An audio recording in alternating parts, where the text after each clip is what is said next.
भावांनो, गेल्या अनेक महिन्यांपासून मराठा आरक्षणाचा मुद्दा या महाराष्ट्रामध्ये मोठ्या प्रमाणामध्ये गाजत आहे.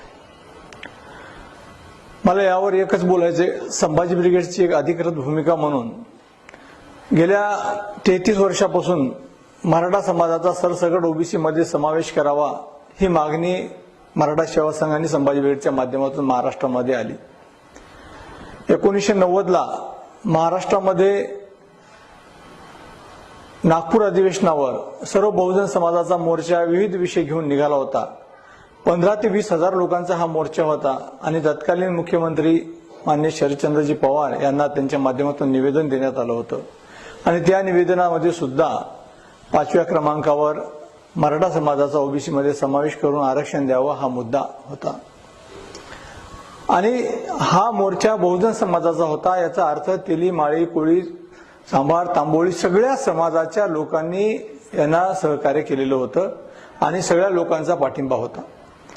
आणि म्हणून 1991च्या मराठा सेवा संघाच्या अधिवेशनामध्ये अधिकृतपणे आदरणीय पुरुषोत्तम खेडेकर साहेब यांनी एक भूमिका मांडली की मराठा समाजाचं संवैधानिक आरक्षण जर पाहिजे असेल तर ओबीसी शिवाय पर्याय नाही आणि म्हणून मराठा समाजाला सरसकट ओबीसी मध्ये समावेश करावा ही रास्त मागणी आदरणीय खेडेकर साहेबांनी मांडली. आणि महाराष्ट्रभरामध्ये तेव्हापासून वेळोवेळी मराठा आरक्षणासंदर्भात हाच मागणीचा आम्ही सातत्यानं मांडणी केलेली आहे. मधल्या काळात अनेक संघटनांनी वेगवेगळ्या पद्धतीने मराठा आरक्षण मागितलं, परंतु संभाजी ब्रिगेड याच भूमिकेवर ठाम होतं की ओबीसी शिवाय आरक्षण नाही. आणि 2007 मध्ये संभाजी ब्रिगेडच्या माध्यमातून महाराष्ट्रभर आंदोलन झाले.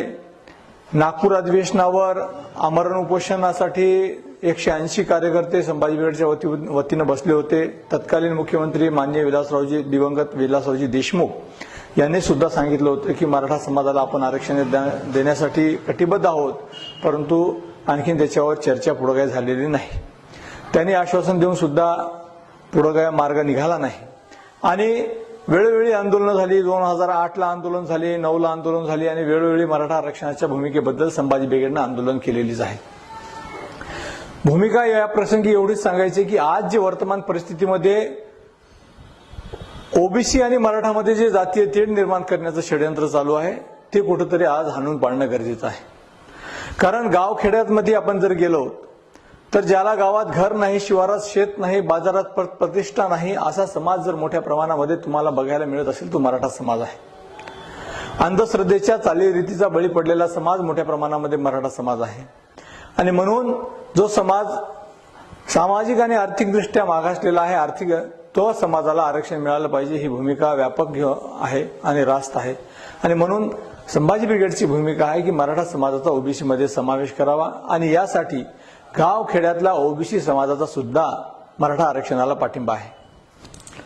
कारण मराठा आरक्षणासाठी पाठिंबा देण्याचं ओबीसी समाजाचं कारण एकमेव एकच आहे की ओबीसी समाज त्यांचं जीवनमान राहणीमान आणि मराठा समाज यांचं जीवनमान राहणीमान हा एकच आहे.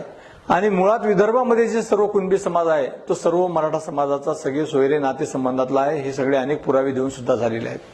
आणि म्हणून 1954 ला तत्कालीन कृषी मंत्री भाऊसाहेब पंजाबराव देशमुख यांनी महाराष्ट्रभर भ्रमंती केली आणि कुणबी प्रमाणपत्र घ्या, मराठा हा कुणबी आहे अशा पद्धतीने सांगितलं.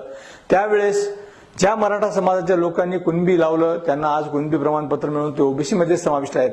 आणि ज्यांच्यामध्ये खोटा आविर्भाव आणि सरंजामशाहीचा अविशेष होता तो मराठा समाज कुणबी लावत नव्हता आणि तो आज आरक्षण मागत आहे. आणि म्हणून ज्या चुका आमच्या बापदादांनी केलेल्या आहेत, ज्यांच्याकडनं थोड्या चुका झालेल्या आहेत की भाऊसाहेब पंजाबराव देशमुखांचं त्यांनी ऐकलं नाही, मग त्या चुका दुरुस्त करण्याची संधी आपल्या कुणबी भावंडांनी ओबीसी समाजाने दिलं गरजेचं आहे. आणि म्हणून जी काही भूमिका ओबीसी मध्ये मराठा समाजाला घेण्याची आहे ती रास्त आहे. परंतु ओबीसी समाजाचा पाठिंबा मराठा आरक्षणासाठी आहे, परंतु ओबीसी नेत्यांचा आणि काही तत्कालीन मराठा नेत्यांचा पाठिंबा याला नाहीये. आणि म्हणून आपल्या राजकीय पोळी भाजून घेण्यासाठी कट कारस्थान रचून कपट कारणाने हे दोन समाजामध्ये तेढ निर्माण करण्याचं षडयंत्र रचलं गेलेलं आहे. आणि याच अनुषंगानं मी सर्व समाजाला आवाहन करतो, ओबीसी समाज असो, मराठा समाज असो, सर्वांना आवाहन करतो की आपली मागणी रास्त आहे. मराठा समाजाचं ओबीसीकरण ही मागणी आहे आणि ओबीसी समाजाचा सुद्धा गावखेड्यातल्या वाड्यात आड्यातल्या सर्व समाजाचा पाठिंबा आपल्याला आहे. त्यामुळं या 2-5 नेत्यांवर विसंबून आपण राहू नका. हे लोक जातीय तेढ निर्माण करण्यासाठी सरसावलेले आहेत. कोणाचा तरी एखाद्याचा आदेश घेऊन हे हेतुपुरस्सरपणे असे आता हे लोक इलेक्शन जवळ येत असताना हे करतात आणि म्हणून समाजानं या नेत्यांच्या भूलथापांना बळी पडू नये आणि एकमेकांसोबत चांगलं समाधानानं सुखानं राहावं, नांदावं हीच या प्रसंगी भावना मी व्यक्त करतो. आणि माझ्या सर्व मराठा समाज बांधवांना सुद्धा आवाहन करतो की आता आपल्याला जातीय तेढ निर्माण करायची नाही. आपण आपली रास्त भूमिका घेऊन चाललेलो आहेत. आज संभाजी ब्रिगेडचा अध्यक्ष म्हणून मला आनंद आहे की आज जी भूमिका 1990ला संभाजी ब्रिगेडने घेतली होती मराठा ओबीसीकरणाची, आज मराठा समाजाच्या सर्व संघटना त्या एका मुद्द्यावर येऊन ठेपलेल्या आहेत आणि तेच संवैधानिक आरक्षण आहे, तेच टिकणारं आरक्षण आहे. आणि म्हणून मराठा समाजाचा सरसगट ओबीसी मध्ये समावेश व्हावा ही मागणी रास्त आहे आणि यामध्ये ओबीसी नेत्यांना दुखण्याचं काही कारण नाही.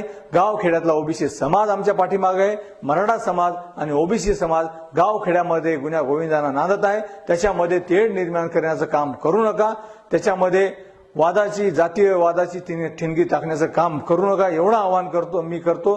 नाहीतर अन्यथा गाठ संभाजी ब्रिगेडचे एवढं तुम्ही लक्षात घ्या. जय जिजाऊ, जय शिवराय. धन्यवाद.